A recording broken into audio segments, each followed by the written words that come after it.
And welcome दोस्तों, स्वागत है आप सभी का स्टडी आईक्यू में। मैं प्रशांत तिवारी आप सभी के लिए लक्ष्य सीरीज के अंदर में दोस्तों स्कीम्स की वीडियो लेकर उपस्थित हूँ। ये लेक्चर 1 है दोस्तों, जिसके अंदर में हम दोस्तों जो भी 2022 के अंदर में आने वाले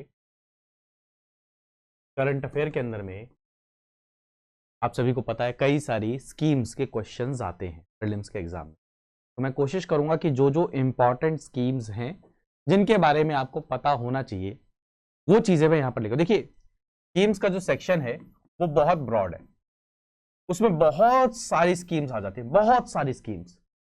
तो ऐसा तो नहीं है कि आप सारी की सारी स्कीम्स को करने बैठ जाएंगे।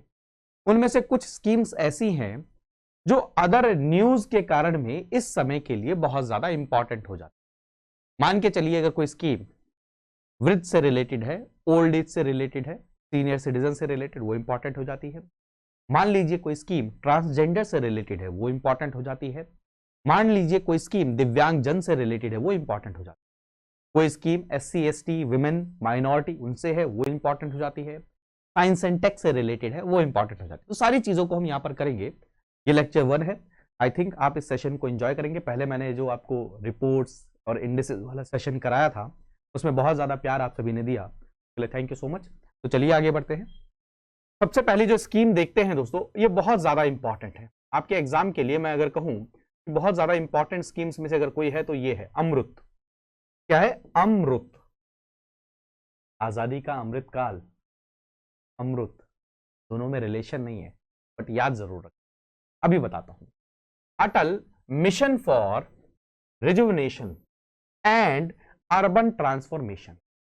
भारत के अंदर में दोस्तों बहुत सारी सिटीज हैं, अर्बन एरियाज हैं। वहां पर दोस्तों वाटर कनेक्शन से रिलेटेड कि हर घर में टैप से यानी कि नल से पानी आए, ये कोशिश करना। प्लस में सीवेज, क्योंकि ये सबसे बड़ी समस्या है भारत के बारे में। ये बहुत बड़ी बात कही जाती है कि भारत के अंदर में इंडस वैली सिविलाइजेशन के अंदर में ज्यादा अच्छा सीवेज ट्रीटमेंट प्लांट था, सीवेज ट्रीटमेंट सिस्टम था इस समय से। तो इसलिए कुछ चुनिंदा सिटीज को आइडेंटिफाई करके वहां पर कैसे आपको टैप कनेक्शन से पानी पहुंचाना है, प्लस में वहां पर जो उस घर से वेस्ट निकलता है तो कैसे सीवेज के द्वारा, सीवर के द्वारा एक प्रोसेस के थ्रू, यानी कि ऐसा ना हो कि खुले में वेस्ट जाए, वो वेस्ट पानी में जाके नदी में डायरेक्ट गिर जाए, इससे क्या हो और सारा पॉल्यूशन फैले। उस चीज को रोकने के लिए यानी कि वो जो वाटर वेस्ट हो रहा है उसका कैसे ट्रीटमेंट हो, ये सारी की सारी चीजों को इंश्योर करना, ये किसके अंदर में? अमृत। तो प्लीज याद रखिएगा, यू से क्या याद रखना है? अर्बन। अर्बन एरिया से रिलेटेड आपको कंफ्यूज करेंगे कि वो आपके रूरल एरिया से रिलेटेड नहीं, अर्बन एरिया से रिलेटेड। दरअसल ये अमृत को सेकंड फेज का अप्रूवल मिल गया है, इसलिए बहुत ज्यादा इंपॉर्टेंट है। तो ये प्लीज याद रखिएगा, किसके द्वारा? मिनिस्ट्री ऑफ हाउसिंग अफेयर्स के द्वारा है। प्लीज याद रखिएगा, ministry of housing and urban affairs के द्वारा, जिसको मैं कई बार क्या कहता हूं? महुआ। प्लीज इसको याद रखिएगा। इन्होंने सेकंड फेज ऑफ अमृत कब के लिए? 2025 तक, मतलब 2025-26 तक इसको लॉन्च कर दिया गया है। बहुत ज्यादा इंपॉर्टेंट है आपके एग्जाम के लिए। और इसके अंदर में क्या किया गया कि आपके यहाँ पे जो सिटीजन्स रह रहे हैं, कहां पर? सिटीज के अंदर में, उनको ईज ऑफ लिविंग कैसे प्रोवाइड किया जाए, यानी कि उनको बेसिक नेसेसरी सुविधाएं कैसे प्रोवाइड की जाए। For example tap water, sewer connections. तो प्लीज याद रखिएगा, ये बहुत बहुत ज्यादा इंपॉर्टेंट हो जाता है आपके एग्जाम के लिए। क्योंकि दोस्तों कई बार जैसे अमृत हो गया कई बार आपके सौगम्य भारत स्कीम हो गई, उज्ज्वला हो गया, उदय हो गया, प्रधानमंत्री आयुष्मान भारत योजना हो गया। तो ऐसे स्कीम से डायरेक्ट क्वेश्चन कई बार पूछा गया है, कई बार। तो ये बहुत ज्यादा क्या है? इंपॉर्टेंट है। चलिए, तो प्लीज याद रखिएगा, यानी कि ये कंजर्वेशन को भी प्रमोट करता है और रिजुविनेशन भी करता है, किसका? सर्फेस एंड ग्राउंड वाटर का भी। तो प्लीज याद रखिएगा, ठीक है। अगली स्कीम को देखते हैं दोस्तों, सेज इनिशिएटिव। ये इंपॉर्टेंट है सॉरी, ये इंपॉर्टेंट है दोस्तों।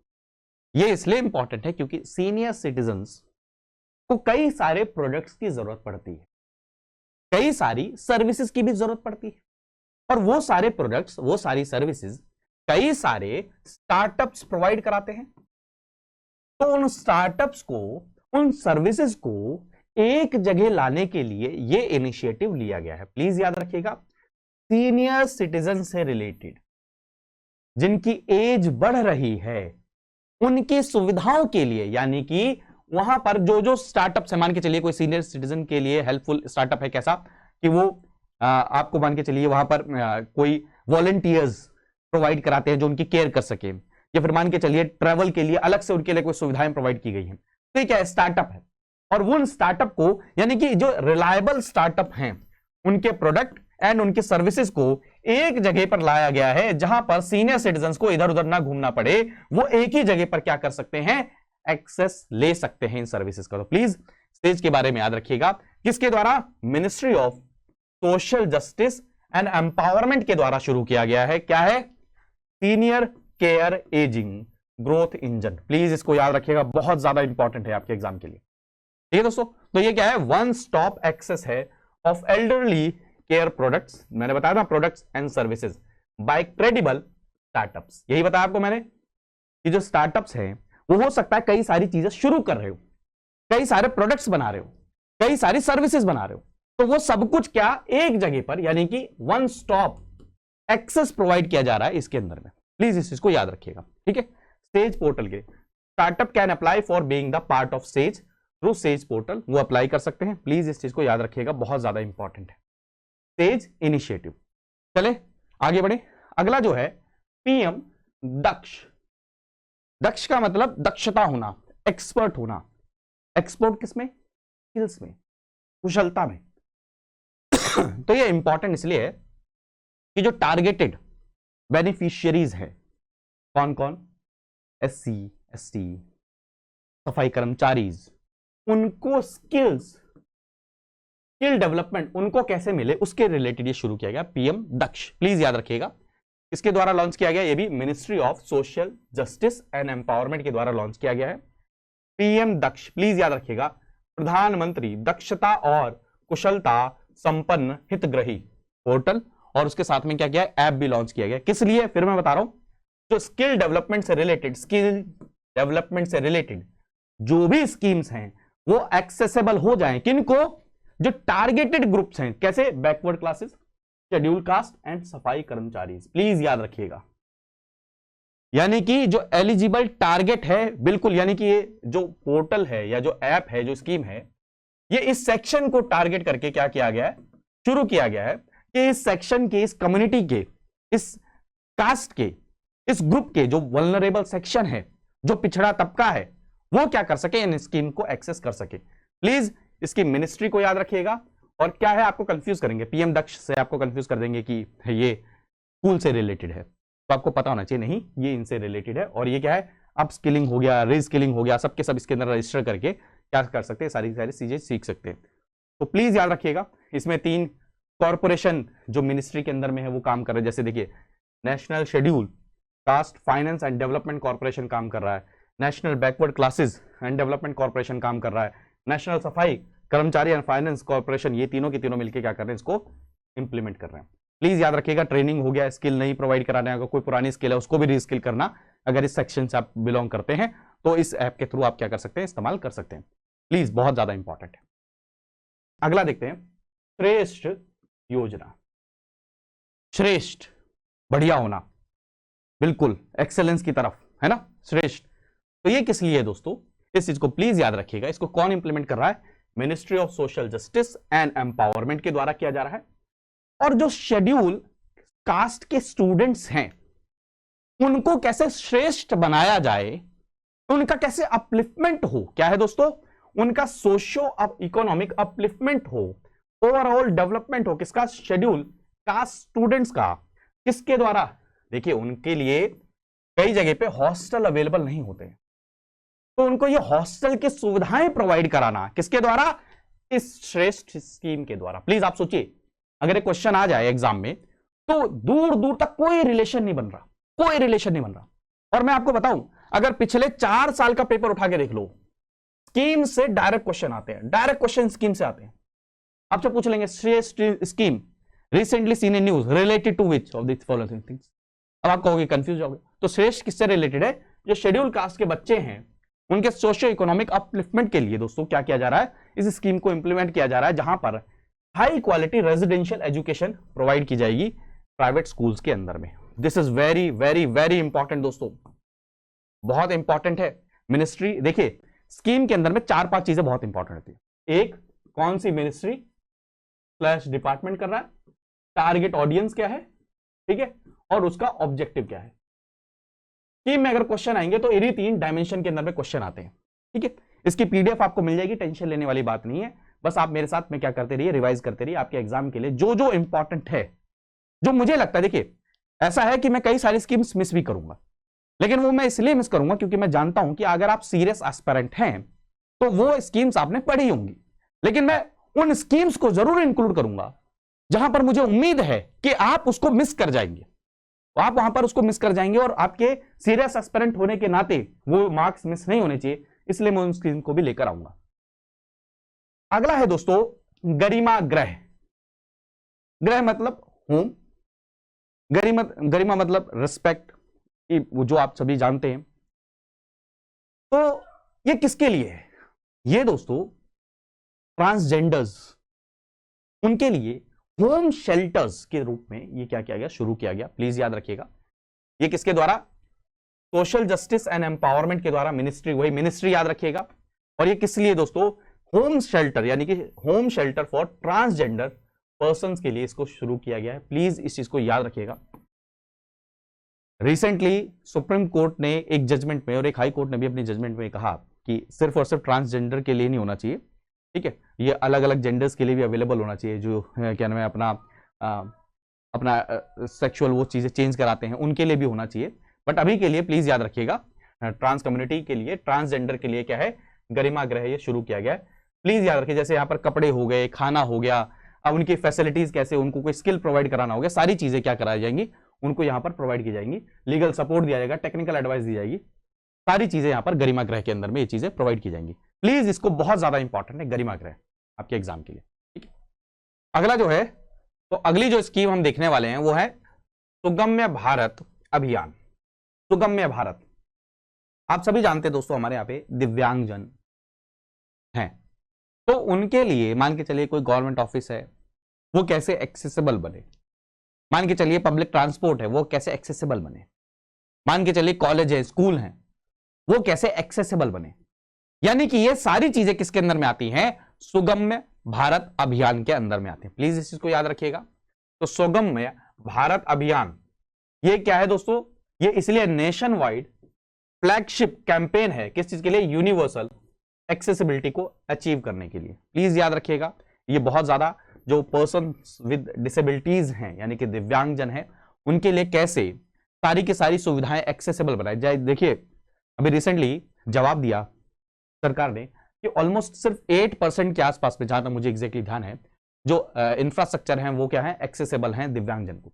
आप खुद सोचिए, आप उनके राइट्स का कैसे वॉयलेशन हो रहा है, प्लस में वो हमारे यहां पर जो इकोनॉमिक एक्टिविटीज है उसमें पार्टिसिपेट नहीं कर पा रहे हैं, प्लस में एजुकेशन, हायर एजुकेशन जो चाहिए उसमें पार्टिसिपेट नहीं कर पा रहे होंगे। यानी कि वो पढ़ना चाह रहे हैं, बट यहां पर गवर्नमेंट का काम यह है, सिस्टम का काम यह है कि उनको फैसिलिटेट किया जाए दिव्यांगजनों को।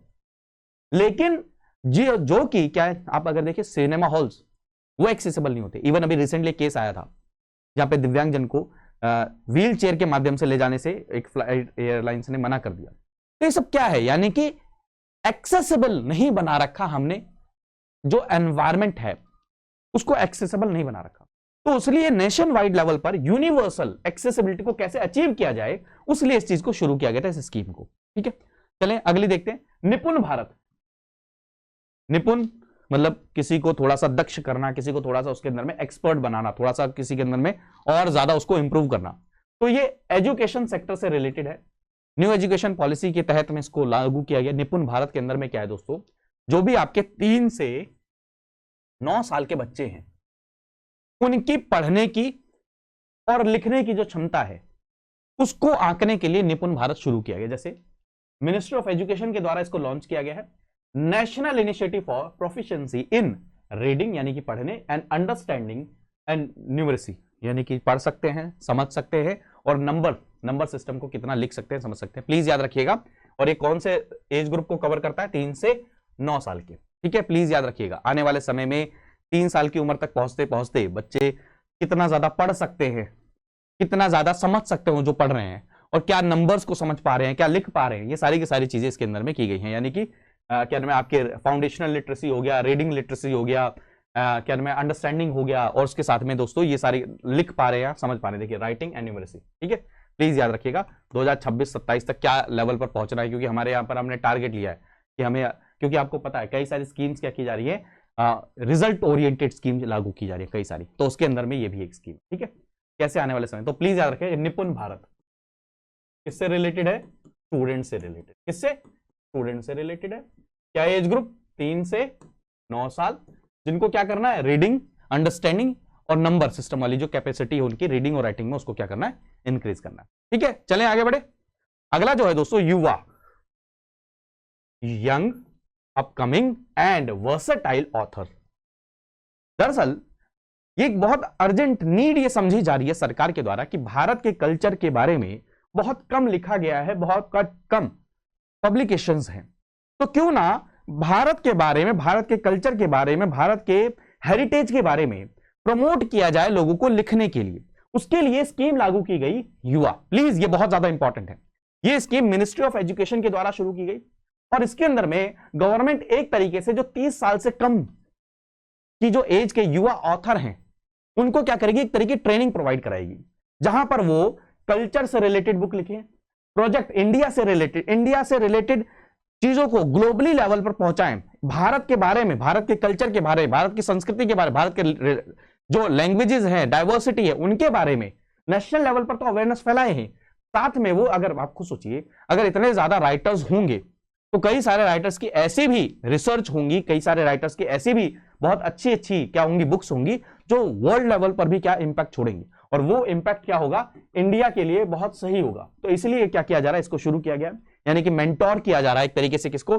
जिनकी एज कम है 30 साल से, और ट्रेन किया जाएगा, प्रमोट किया जाएगा reading, writing, book culture in country. दोस्तों बहुत इंपॉर्टेंट है ये, और इसके अंदर में दोस्तों 50,000 रुपए की पर मंथ स्कॉलरशिप दी जाएगी 6 महीने तक, जब तक उनको ट्रेनिंग दी जाएगी। ठीक है, प्लीज याद रखिएगा। और ये किसका हिस्सा? पार्ट ऑफ 75 प्रोजेक्ट आजादी का अमृत महोत्सव, इसलिए बहुत ज्यादा इंपॉर्टेंट, बहुत ज्यादा इंपॉर्टेंट, इसलिए प्लीज याद रखिएगा। युवा से आपको कंफ्यूज कर देंगे कि ये क्या है, साइंस से रिलेटेड स्कीम है। यूथ यानी युवा कह देंगे तो आप कह दोगे कि यार मैं स्किल से रिलेटेड है, युवा कह देंगे तो आप कह दोगे कि यार मैं गेम से रिलेटेड है, तो नहीं, ये किससे रिलेटेड है दोस्तों? Writing, book writing. ठीक है, चले अगला जो है पीएम पोषण शक्ति निर्माण स्कीम। प्लीज इसको याद रखिएगा। पहले हमारे यहां पर मिड डे मील बोला जाता था, उसका अब नाम बदल दिया गया है पीएम पोषण शक्ति निर्माण स्कीम। प्लीज याद रखिएगा। मिड डे मील क्या होता है? मतलब इसका 2 ऑब्जेक्टिव था, इसको समझने की कोशिश करिए। दरअसल क्या था, हमने ये देखा कि जो हमारे यहां पर स्कूल के अंदर में जो एनरोलमेंट होता है वो बहुत कम है। उसके पीछे 2-3 रीजन है। पहला रीजन ये है कि जो बच्चा है उसको पेरेंट्स काम पर भेजते हैं कि भैया हमारे यहाँ पर खाने पीने का वो नहीं होता। तो ये कहा गया कि हम इससे 2 ऑब्जेक्टिव अचीव करेंगे। एक, न्यूट्रिशन, बच्चे में न्यूट्रिशन प्रोवाइड कराना है। एक तो हम खाना, अगर उन्हें मान के स्कूल में एक टाइम का खाना, न्यूट्रिशन वाला खाना, वो अगर हम प्रोवाइड कराते हैं तो न्यूट्रिशन भी इंपार्ट कर रहे हैं। दूसरा, हम इंसेंटिवाइज कर रहे हैं यहां पर किनको? पेरेंट्स को, कि आप अपने बच्चे को क्या करिए? एनरोल करिए। हम जानते हैं कि आपके यहां पर सिचुएशन थोड़ी सी ठीक नहीं है, लेकिन हम आपको इंश्योर करते हैं कि एक वक्त का खाना क्या करेंगे? ये क्या है? एक प्रकार का ये इंसेंटिव होता है किसके लिए? पेरेंट्स के लिए, कि अपने बच्चों को वो स्कूल में भेजे, एनरोल करें। तो उसके लिए मिड डे मील स्कीम शुरू की गई थी। अब उसको रीनेम कर दिया गया, किस नाम से? नेशनल स्कीम फॉर पीएम पोषण शक्ति निर्माण। प्लीज याद रखिएगा, जो मिड डे मील वाली स्कीम थी उसको क्या किया गया है? रिप्लेस कर दिया गया है। प्लीज प्लीज इस चीज को याद रखिएगा। ठीक है दोस्तों, इसके अंदर में मिड डे मील स्कीम के अंदर में क्या किया जाता था? गारंटी दी जाती 1 मील की हर चिल्ड्रन को गवर्नमेंट और एडेड स्कूल के अंदर में। दोस्तों प्लीज याद रखिएगा। ठीक है, न्यूट्रिशन आपको पता है कि भारत के अंदर में न्यूट्रिशन, माल न्यूट्रिशन की बहुत ज्यादा क्या रह रही है? समस्या रह रही है। बहुत सारी रिपोर्ट्स, बहुत सारी न्यूज आ रही है, उससे रिलेटेड ये स्कीम बहुत ज्यादा इंपॉर्टेंट हो जाती है। ठीक है, अगली जो स्कीम है दीक्षा पढ़ाई। क्या आ गया दीक्षा से related? Teacher.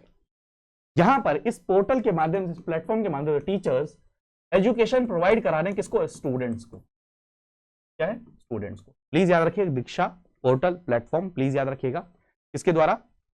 Ministry of education के द्वारा।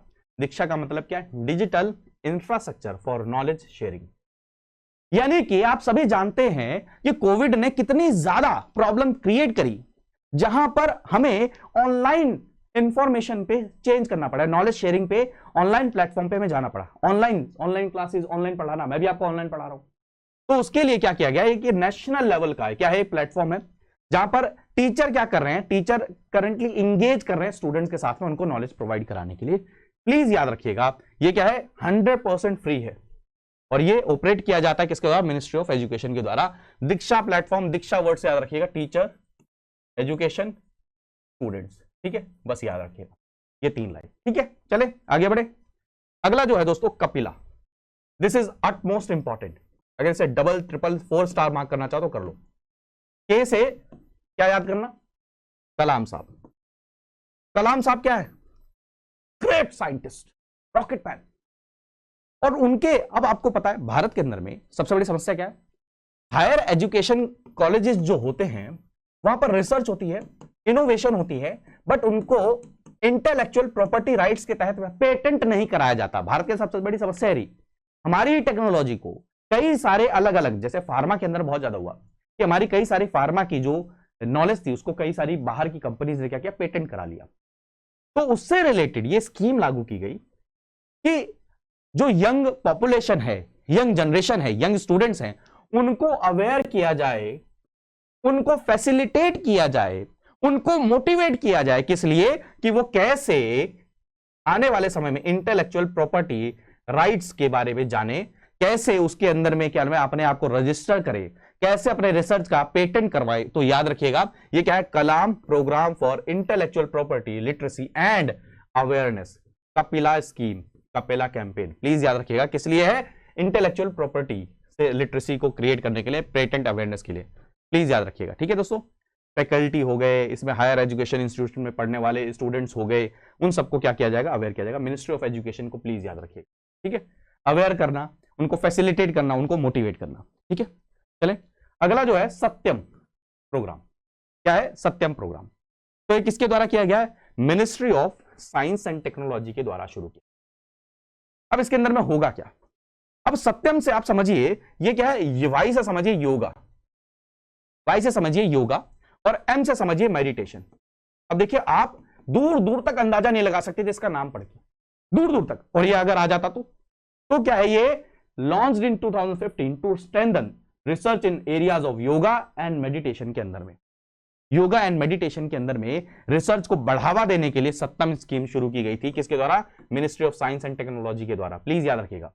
और रिसेंटली दोस्तों कई सारे मान के चलिए रिसर्चर्स को इन्होंने इनवाइट किया है कि कोविड-19 में कैसे योगा ने और मेडिटेशन ने कोविड-19 को हैंडल करने में हेल्प करी है। तो इसलिए बहुत ज्यादा इंपॉर्टेंट हो जाता है, ठीक है, बहुत ज्यादा इंपॉर्टेंट हो जाता है सत्यम। आपके देखिए मैंने कहा ना कि आपने कई सारी स्कीम्स, आयुष्मान भारत योजना, प्रधानमंत्री जल योजना सारी पढ़ ली होंगी, प्रोडक्शन लिंक इंसेंटिव सब पढ़ा होगा, बट ये जो स्कीम्स हैं ये क्या होती है? आउट ऑफ द बॉक्स आ जाएंगी और आप कहोगे कहां से आ गई। तो प्लीज याद रखिएगा सत्यम स्कीम। अगला जो है दोस्तों coalition for epidemic preparedness innovation, CEPI, बहुत इंपॉर्टेंट, न्यूज में बहुत ज्यादा बनी हुई। क्या कोविड आने के बाद में हुआ? नहीं, कोविड आने से पहले 2017 में ही इसको लॉन्च किया गया सेपी को। और ये एक तरह की पार्टनरशिप है, प्राइवेट प्लेयर भी है इसके अंदर में, गवर्नमेंट भी है इसके अंदर में, फिलैंथ्रोपिस्ट भी है इसके अंदर में, ट्रस्ट भी है इसके अंदर में, सबके सब मिलके एक साथ क्या कर रहे हैं कि आने वाले समय में कभी कोई ऐसा एपिडेमिक हो, पेंडेमिक हो, उसके लिए वैक्सीन को कैसे बनाया जाए इन्फेक्शियस डिसीज के अगेंस्ट में, उसके लिए सेपी को क्या किया गया? बनाया गया। 2017 में इसको लॉन्च किया गया वर्ल्ड इकोनॉमिक फोरम के अंदर में। और किसके द्वारा फाउंड किया गया था? By government of Norway and India के द्वारा, Bill Melinda Gates Foundation and Wellcome Trust and the World Economic Forum, इन सब ने मिलकर इसको क्या किया? स्थापना करी। बाद में कई सारे ऑस्ट्रेलिया, बेल्जियम, कनाडा इसको क्या करते हैं? फाइनेंशियली हेल्प करते हैं। अब इसका इनिशियल इनिशिएटिव किसके लिए? मैंने कहा कोविड के लिए नहीं था ये, कई सारे आपको कंफ्यूज करेंगी। कोविड के लिए सीपी को शुरू किया गया, कह दोगे नहीं 2017 में शुरू किया गया था भाई, तो किसके लिए? Lassa, Nipah, chikungunya, Rift Valley fever, इन सब के लिए क्या किया गया था? इसको शुरू किया गया। प्लीज याद रखिएगा, एग्जाम में आपको कंफ्यूज करने के लिए जरूर पूछा जाएगा, ठीक है। चले आगे बढ़े। अगला जो है मानस, मानस मन, मेंटल हेल्थ, उससे रिलेटेड है। ठीक है। मानस, देखो मैं हर चीज को समझाने की कोशिश कर रहा हूं। Manas, mental health and normalcy augmentation system, ये बनाया गया। इसका एम क्या है कि हेल्दियर कम्युनिटी को बनाया जाए, लोगों को खुश रखने, मतलब आप समझिए ना, समझ रहे कि क्या मैं, to empower is to nurture its innate potential to building Swasth and Atmanirbhar Bharat. क्योंकि देखिए मैं आपको एक समस्या एक समझाने की कोशिश करता हूं कि भारत के अंदर में शारीरिक जो बीमारियां होती हैं उनके बारे में बहुत ज्यादा बात होती है, बट जब बात आती है मानसिक बीमारियों की तो बात नहीं होती है। तो उसके लिए ऐप बनाई गई, ठीक है। और ये आपके किसके द्वारा, बेंगलुरु में जो है आपका निमहंस, उसके द्वारा, आपका आर्म फोर्सेस मेडिकल उसके द्वारा शुरू किया गया, प्लीज याद रखिएगा, ठीक है। और ये जो इनिशिएट किया गया था किसके द्वारा, office of principal scientific adviser of government of India के द्वारा शुरू किया, ठीक है, प्लीज याद रखिएगा, ठीक है। चले, तो आज के जो इंपॉर्टेंट स्कीम्स थी हमने उनको ध्यान कर लिया है।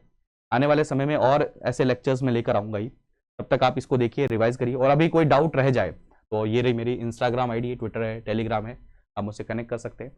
मैं आपके सारे के सारे डाउट सॉल्व करने के लिए वहां पर अवेलेबल हूँ। मिलते हैं अगले सेशन में, बाय बाय, टेक केयर दोस्तों, जय हिंद।